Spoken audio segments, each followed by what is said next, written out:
morning, good afternoon, and good night. My name is Morris Fox Jr., and this is Become the Podcast. How do you become anything you dream, you declare, you commit? Success is your next breath. We're listening to the sounds of Groove Theory. The lead singer, her name was Amil, and I'm not even going to try to say her last name. It started with an L, it had two R's, an I, a U, an X in it. I want to say it's larynx, but I know that's not it. Larynx is some I think medicine or whatever. But Amil hooked up with this New York producer, and they created this sound together. They both were separate entities. The producer was this New York rapper, and then it was Amil who was a vocalist or whatever. And so they were kind of dissatisfied with their careers, and so they came together and created Groove Theory. So you had this very Whitney Houston, Mariah-like Carey voice on these New York, really these tracks that you will rap over. And that's why you have this mixture of again, the New York feel with meshed with this very beautiful vocalist. And they had a really cool style, a really cool sound too. Amil went to go do different things and different sounds and had a career that just kind of is really quite lengthy. Even though her name doesn't pop up as much as some other artists do, some of the other premier vocalists of our time, but she had a lengthy career and still puts out music.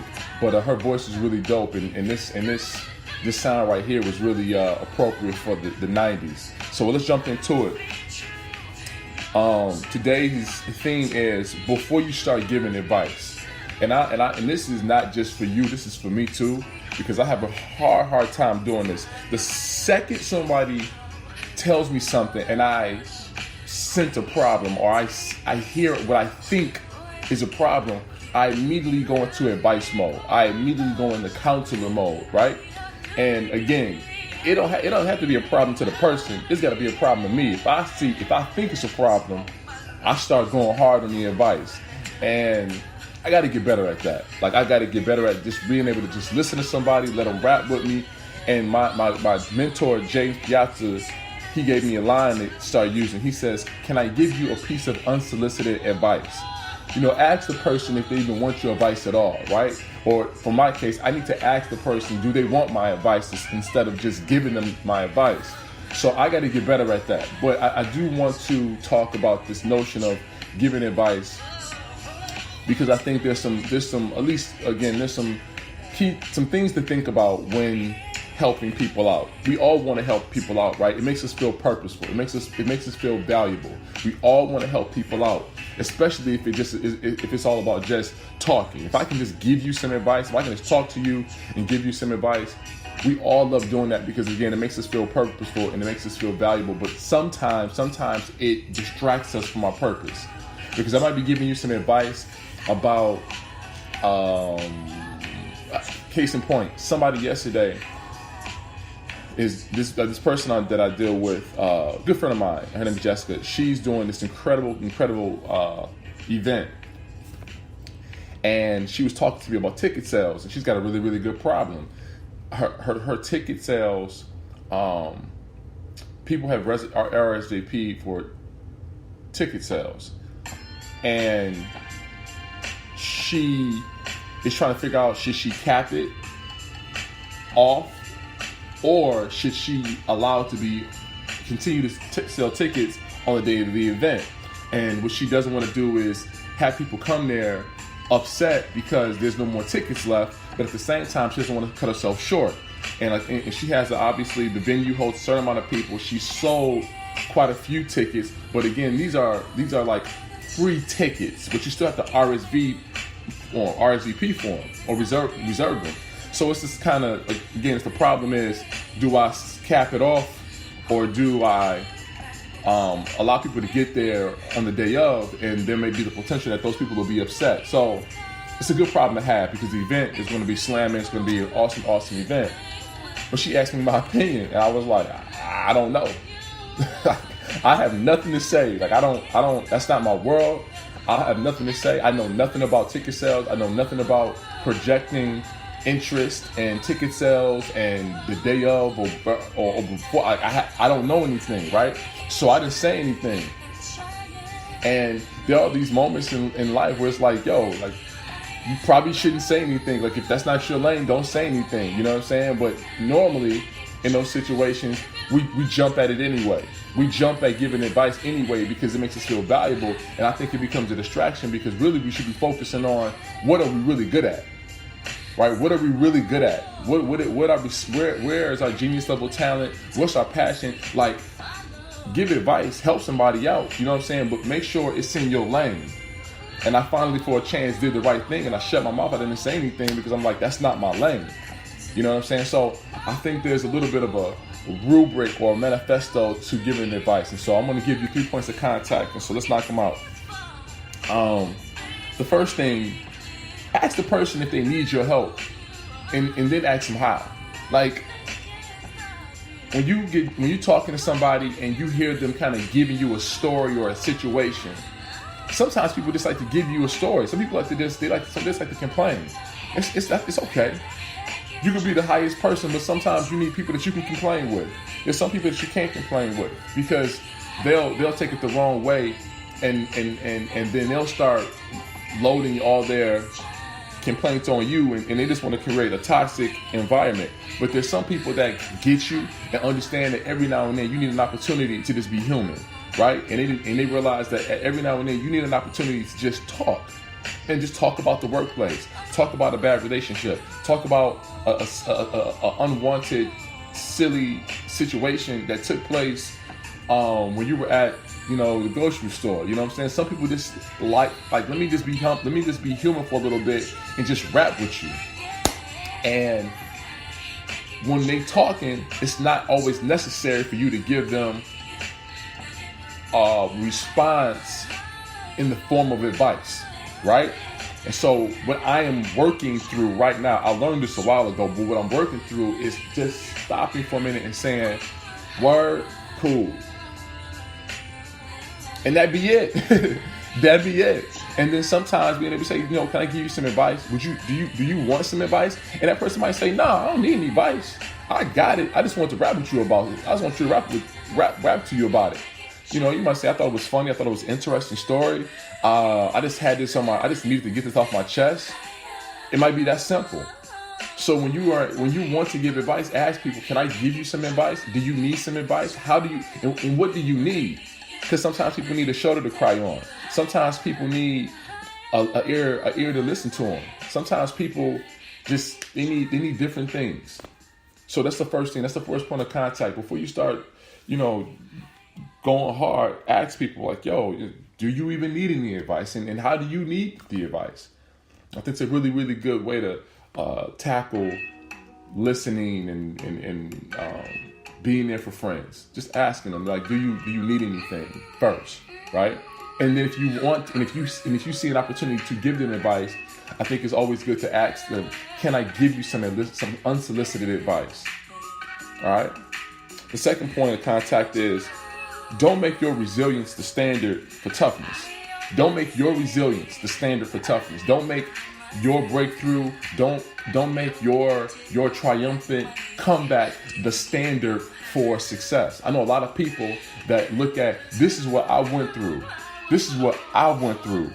So because of what I went through, you should be able to get through what you're going through. They say, okay, I went through this situation. I think my situation is tougher than the situation you're going through. So since I got through this situation over here that's really, really tough, you should be able to get through what you're going through. Because here's the thing. Everybody's situation is real to them. Everybody's situation is real to them. Right? So what you think is devastating what you think is devastating may not be devastating to someone else. All right? So, or what someone else thinks is devastating might not be devastating to you. I always ask this question: who's in worse shape? The person who loses $100, the person who loses 1,000, or the person who loses, 10,000. Now, who's in worse shape? Well, it all depends on the situation and circumstances. It all depends on the person. You know what I'm saying? Somebody rich could lose $1,000 and it's nothing to him. It's not a big deal. You know what I'm saying? It's a drop in the, it's like a drop in the ocean. It's not a big deal. But that person who lost $100, that might have been the money for the next 2 weeks. That might have been food money and transportation money for the next 2 weeks. Or you talk about the person who lost $10,000. Who knows? That could have been their life savings. And that money could have been rent. It could have been college tuition. It could have been, who knows? It could have been money you got to use to pay for somebody. So you never know who's going through what. So we can never ever say, well, you know, this person only lost $100. That's nothing in comparison to the person who lost $1,000 or $10,000. But you don't know that person's situation or circumstances. Nor do you know what equity or nor do you know the ways upon. Nor do we know how their foundation of toughness.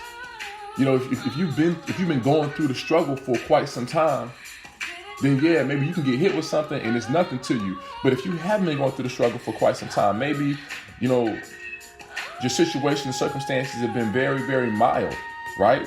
You know, you've always had money, you've always had resources, always had multiple lifelines, and now all of a sudden you get hit with something and all those lifelines and resources have disappeared. Now a small situation might be a gigantic situation to that person. But now you take that same situation and apply it to the other person who's been going through the struggle for quite some time. They might look at it like it's nothing. My uncle is he's and I don't even know the correct terms for this, but he's I don't know if the correct term is handicapped. I don't know if it's disabled. I don't know if you can say crippled anymore, but he can walk. His legs are underdeveloped. He has braces on his legs. He can get around. He moves around just fine. You know what I'm saying? Like go to the mall, get around. You know what I'm saying? But there are times when he'll use some sort of assistance, all depending on how his health is going at that time. But he's been through so much with his health that sometimes when he hears people talk about some of the things they go through, he kind of scoffs at it. Because he's like, bro, that's what you're going through? You know what I go through every single day of every single second of every single day? And you're going, and you're going through like this thing, this small thing right here, you know?